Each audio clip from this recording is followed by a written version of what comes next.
Imagine you're walking in a forest. Moss and ferns, trees hundreds of feet tall. As your trail winds around a bend, you come to a tree with a hollow space clearly visible beneath its roots. It grew on top of something that isn't there anymore. A lot of people never wanted Olympic National Park to exist. In the Pacific Northwest, there are 100 stories about land and logging, trees and owls, tourism and money. This was one of those. People with power, with influence, did everything they could to keep Olympic National Park from existing. It exists anyway. How? One incredibly cantankerous woman.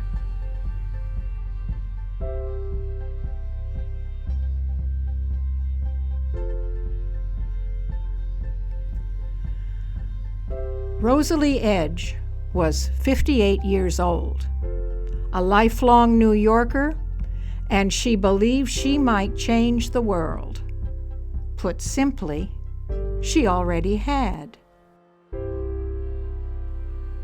After securing her own right to vote when the 19th Amendment was passed, Rosalie pivoted from suffragette to conservationist, founding the world's first sanctuary for birds of prey, and skillfully challenging, ultimately changing, the conventional wisdom that hawks and eagles were no better than vermin.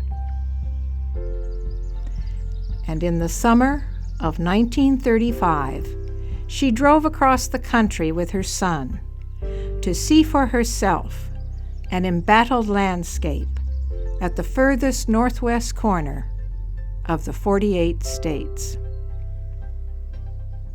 In a letter to the Puget Sounder newspaper titled Prosperity and Mount Olympus Park, Rosalie wrote, "No area of the United States combines so many varied beauties as does the Olympic Peninsula.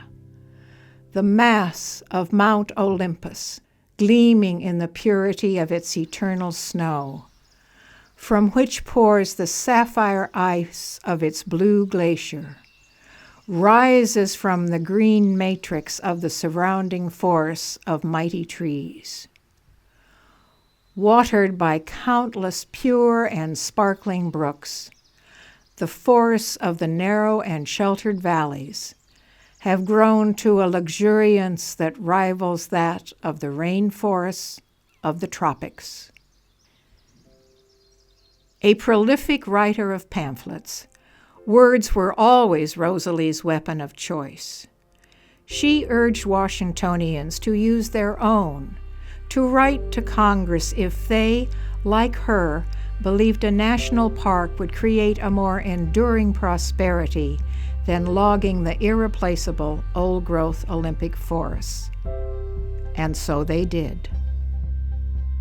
Rosalie herself testified before Congress and continued a relentless campaign of pamphlets, letters, and personal pressure on those in power. Within a year, President Franklin Roosevelt himself followed Rosalie's example and came to see Olympic in person. And 9 months later, his signature graced the legislation that would designate Olympic National Park. A national park doesn't happen by accident. Each corner and curve of its boundaries has a story. Every park you've ever heard of or visited exists because someone believed it should and worked to make it so. Seen in the most flattering light, Rosalie was a fearless visionary who spoke truth to power. But in a starker light, Rosalie was power. White, wealthy, and well-connected, Her status as a woman does not outweigh the other advantages she was born into, and we know from her private writing that she was not immune to the racist attitudes that were all too common among her peers. Is that why she is rarely remembered, even in Olympic National Park, which might never have existed without her influence? Unlikely. Many luminaries in conservation history have had disturbing, exclusionary attitudes. Why then? Rosalie's fierceness made her a force, but it also made her difficult to be close to. Perhaps, even now, no trails or peaks or stands of trees bear her name for the sad, simple reason that she was an unglamorous, middle-aged, rebellious woman. But the park is still a park, with or without her name spoken.